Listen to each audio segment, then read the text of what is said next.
અષાઢી માહોલ વચ્ચે ડાંગ જિલ્લો ફરી એકવાર કુદરતી સૌંદર્યથી ઝળહળી ઉઠ્યો. સતત વરસાદના કારણે નદીઓ, ઝરણા અને ધોધ સક્રિય બન્યા છે, જેના કારણે સમગ્ર ડાંગ હરિયાળી ચાદરને ઓઢીને પ્રવાસીઓ માટે આકર્ષણનું કેન્દ્ર બની ગયો છે.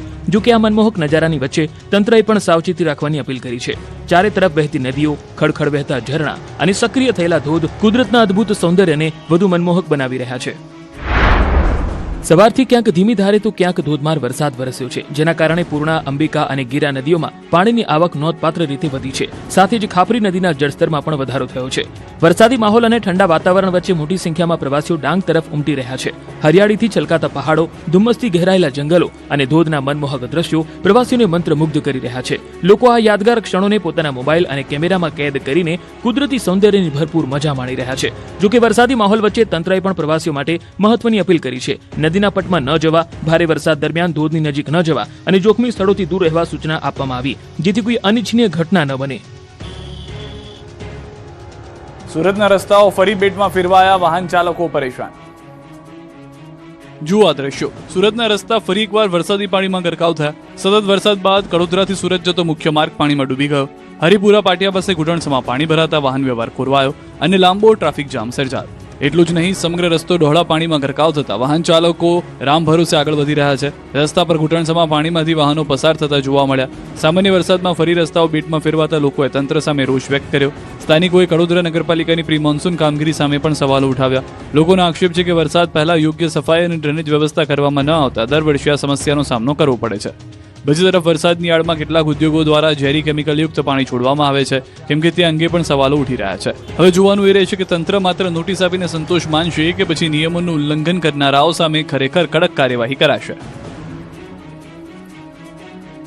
સ્માર્ટ સિટી સુરતની ફરી બગડી સુરત. થોડા વરસાદમાં ઠેર ઠેર ભરાયા પાણી.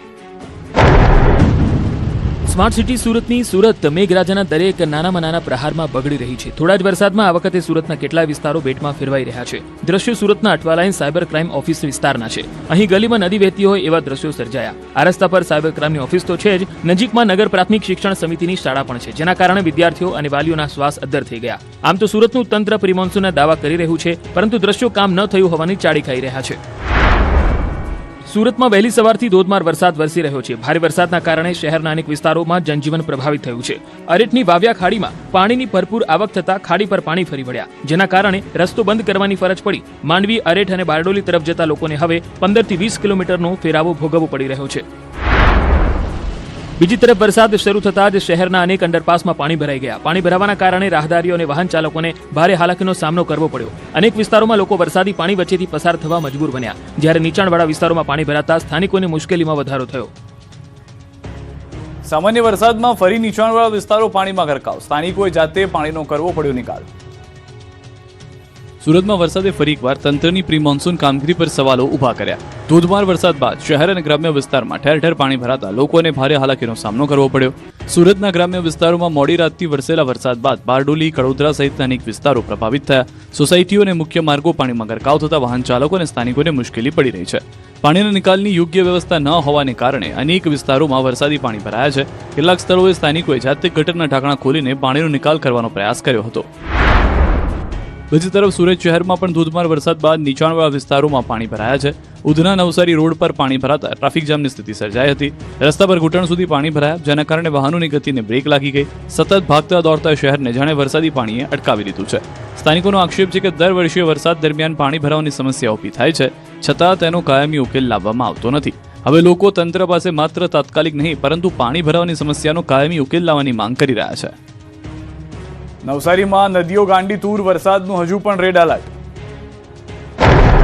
નવસારી જિલ્લામાં વરસાદને લઈને રેડ એલર્ટ વચ્ચે મેઘરાજાએ ધમાકેદાર બેટિંગ કરી. સવારથી વરસી રહેલા ભારે વરસાદને કારણે જિલ્લાના નદી નાળાઓમાં પાણીની આવક વધી છે. નવસારી જિલ્લામાં ભારે વરસાદના પગલે અંબિકા અને કાવેરી નદી ગાંડી તૂર બની છે. ખાસ કરીને ગણદેવી તાલુકામાંથી પસાર થતી બંને નદીઓની સપાટીમાં સતત વધારો નોંધાયો છે. કાવેરી નદી હાલ 16 ફૂટની સપાટી પર વહી રહી છે, જ્યારે તેની ભયજનક સપાટી 19 ફૂટ છે. બીજી તરફ અંબિકા નદી પણ 14 ફૂટની સપાટીએ પહોંચી છે, જ્યારે તેની ભયજનક સપાટી 28 ફૂટ છે. નદીના જળસ્તરમાં વધારો થતા નીચાણવાળા વિસ્તારોમાં રહેતા લોકોને સાવચેતી રાખવા અપીલ કરવામાં આવી છે. તંત્ર દ્વારા સમગ્ર પરિસ્થિતિ પર નજર રાખવામાં આવી રહી છે. નવસારીનું ભાટ ગામ બેટમાં ફેરવાયું. 200 ઘરમાં ઘૂસ્યા પાણી. 200 થી કેટલા ઘરો પછી પાણીમાં ફેરફાર થયા. આખે 4 વાગ્યાથી પાણી ભરાય એટલે બહુ તકલીફ પડે ક્યાંક ઊંડી પાણી આવે. દક્ષિણ ગુજરાતમાં મેઘરાજાએ રૌદ્ર સ્વરૂપ ધારણ કર્યું છે. ભાટ ગામમાં શ્રી રામ ફળિયું તેમજ જાગૃતિ ફળિયાના 200 થી વધુ ઘરોમાં વરસાદી પાણી ઘૂસી ગયા. જુઓ આ દ્રશ્યો નવસારીના ભાટ ગામના છે. ગામ આખું જાણે બેટમાં ફેરવાઈ ગયું છે. એક જગ્યાએથી બીજી જગ્યાએ જવું હોય તો ઘૂંટણથી લઈને કમર સુધી પાણીમાંથી પસાર થવું પડે છે. અમારી ટીમ જ્યારે અહીં પહોંચી તો લોકોના ઘરમાં પાણી ઘૂસેલું જોવા મળ્યું. સ્થાનિકોએ પોતાનો સામાન બચાવવા મરણીય પ્રયાસ કર્યા. ઘરમાં અને ઘરની બહાર પાણી ભરાતા લોકોને ભારે હાલાકીનો સામનો કરવો પડ્યો. બાળકો, વૃદ્ધો અને મહિલાઓ સૌથી વધુ હાલાકીનો સામનો કરી રહ્યા છે. પાણીનું સ્તર સતત વધતા ગ્રામજનોમાં ભયનો માહોલ જોવા મળી રહ્યો છે. સ્થાનિક લોકોના જણાવ્યા મુજબ જો આગામી થોડા કલાકો સુધી વરસાદનું જોર યથાવત રહેશે તો સમગ્ર ભાટ ગામ બેટમાં ફેરવાઈ જવાની શક્યતા છે. પાણીની સપાટી સતત વધી રહી હોવાથી નીચાણવાળા વિસ્તારોમાં રહેતા લોકોને સાવચેત રહેવા સૂચના અપાઈ છે. ગ્રામજનોનો આક્ષેપ છે કે વિસ્તારમાં આવેલા ગેરકાયદેસર ઝીંગા તળાવોને કારણે વરસાદી પાણીના નિકાલમાં અડચણ ઊભી થઈ રહી છે, જેના કારણે ઘરોમાં પાણી ભરાયા છે. સ્થાનિકોનું કહેવું છે કે મુશ્કેલીના સમયે જિલ્લા વહીવટીતંત્ર તરફથી પૂરતી મદદ મળી નથી. જોકે આરોગ્ય વિભાગની ટીમ દ્વારા અસરગ્રસ્ત વિસ્તારોમાં આરોગ્ય સંબંધિત કામગીરી કરવામાં આવી હતી.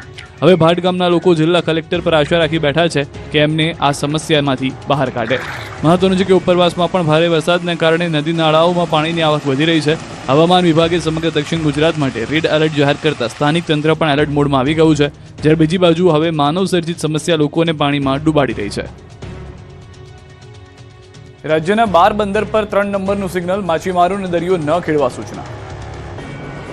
રાજ્યમાં ચોમાસું સક્રિય થતા દરિયામાં પણ કરંટ જોવા મળી રહ્યો છે. સાવચેતીના ભાગરૂપે રાજ્યના અનેક બંદરો પર 3 નંબરનું સિગ્નલ લગાવવામાં આવ્યું છે. જૂનાગઢના માંગરોળ બંદર પર દરિયામાં ભારે કરંટ જોવા મળતા 3 નંબરનું સિગ્નલ લગાવવામાં આવ્યું છે. તંત્ર દ્વારા માછીમારોને આગામી સૂચના સુધી દરિયો ન ખેડવા અપીલ કરવામાં આવી છે. ગીર સોમનાથના વેરાવળ બંદર પર પણ ભારે પવન અને હળવાથી મધ્યમ વરસાદની સંભાવનાને પગલે 3 નંબરનું સિગ્નલ જાહેર કરવામાં આવ્યું છે. રાજ્યના કુલ 12 જેટલા બંદરો પર હાલ 3 નંબરનું સિગ્નલ લગાવવામાં આવ્યું છે, જેમાં મૂળ, દ્વારકા, વેરાવળ, દીવ, જાફરાબાદ, પીપાવાવ, વિક્ટર, ભાવનગર, અલંગ, ભરૂચ, દહેજ, મગદલ્લા અને દમણ બંદરનો સમાવેશ થાય છે. તંત્ર દ્વારા દરિયા કિનારે ન જવા માટે અને માછીમારોને દરિયો ન ખેડવા માટે સાવચેતી રાખવા સૂચના આપવામાં આવી છે. વલસાડ જિલ્લામાં ભારે વરસાદને કારણે કપરાડા અને ધરમપુરના જંગલ વિસ્તારમાં નદીઓ બે કાંઠે વહેતી થઈ ગઈ છે. કોલક નદીના ધસમસતા પ્રવાહના કારણે કોઝવે ડૂબ્યો છે, તો પાટી અરનાલા ગામનો કોઝવે પણ કોલક નદીના નીર ફરી વળ્યા છે. તંત્ર દ્વારા સલામતીના